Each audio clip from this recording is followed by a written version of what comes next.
on the seafloor. The ROV subsequently found additional debris. In consultation with experts from within the Unified Command, the debris is consistent with the catastrophic loss of the pressure chamber. Upon this determination, we immediately notified the families.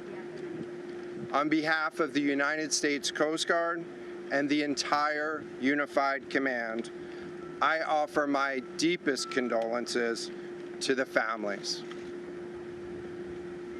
I can only imagine what this has been like for them, and I hope that this discovery provides some solace during this difficult time.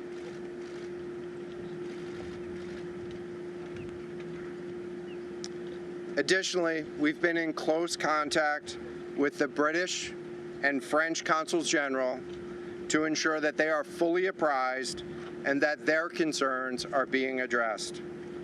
The outpouring of support in this highly complex search operation has been robust and immensely appreciated. We are grateful for the rapid mobilization of experts on the undersea search and rescue, and we thank all of the agencies and personnel for their role in the response. We're also incredibly grateful for the full spectrum of international assistance that's been provided. The ROVs will remain on scene and continue to gather information. Again, our most heartfelt condolences go out to the loved ones of the crew. We'll now take questions. Can you talk about the delay in reporting the vessel missing and what impact that had on the search? This was a incredibly complex case, and we're still working to develop the details for the timeline involved with this casualty and the response. And so we'll provide that information. About the recovery of the body. James Matthews from Sky News. John, what other debris has been found? And have you found any trace of those who were? So this is an incredibly complex operating environment on the seafloor, over 2 miles beneath the surface. And so the remote operating vehicle has been searching, and it is highly capable. And we've been able to classify parts of the pressure chamber for the Titan submersible. Let me refer to one of my undersea experts here, Mr. Paul Hankin, to talk about the nature of some of the debris.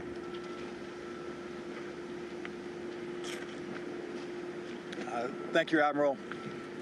So essentially, we found 5 different major pieces of debris that told us that it was the remains of the Titan. The initial thing we found was the nose cone, which was outside of the pressure hull. We then found a large debris field. Within that large debris field, we found the front end bell of the pressure hull. That was the first indication that there was a catastrophic event.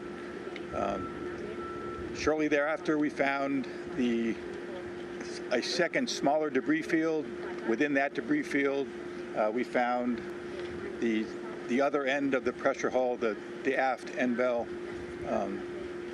which was basically comprised of the totality of that pressure vessel. We continue to map the debris field, and as the Admiral said, we will do the best we can to fully map out what's down there. Thanks, Paul. Yes, sir. Go ahead. It's a very difficult question to ask, but it will be an important one for the families, of course. What are the prospects of recovering the bodies of the missing? So the questions was related. I'm restating the question from the standpoint of sometimes it's hard to hear the question here. What are the prospects for recovering crew members? And so this is a incredibly unforgiving environment down there on the seafloor, and the debris is consistent with a catastrophic implosion of the vessel. And so we'll continue to work and continue to search the area down there, but I don't have an answer for prospects at this time. Admiral, Tom Costello with NBC News. Is there any suggestion? Sorry, any suggestion at all that the sub itself collided with the wreckage of Titanic, or that instead it might have imploded above the wreckage and then rained down nearby? So the question was, is there any question as to whether or not the sub collided with the Titanic or whether it imploded above and debris field created from that? So the location of the Titan submersible was in an area that was approximately 1,600 feet from the wreck of the Titanic. I have an expert here that is familiar with that area and can talk about the debris field and what the debris field indicates in terms of where the casualty may have occurred. Rear Admiral, really quickly, can you tell me when that massive fleet will be called back? The expert voice is coming up to answer the question. Thank you, Admiral. So the question is, where does the wreck lie in relation to the Titanic? I didn't hear the Admiral's answer. I think 1,600 feet. Was that correct, Admiral? Yep, you got it. So that's off the bow of Titanic. It's in an area where there is not any debris of Titanic. It is a smooth bottom.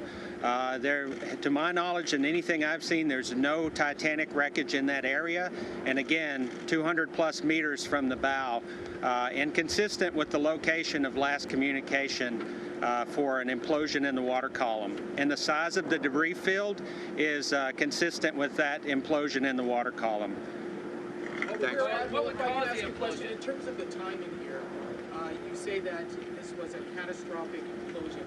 And I know it's early on, but is it your estimation that this happened right at the moment when they lost contact, an hour and 45 minutes after their descent? So the question was about the timing of the catastrophic implosion.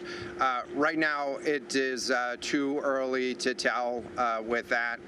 We know that as we've been prosecuting this search over the course of the last 72 hours and beyond, that we've had sonar buoys in the water nearly continuously and have not detected any catastrophic events when those sonar buoys have been in the water.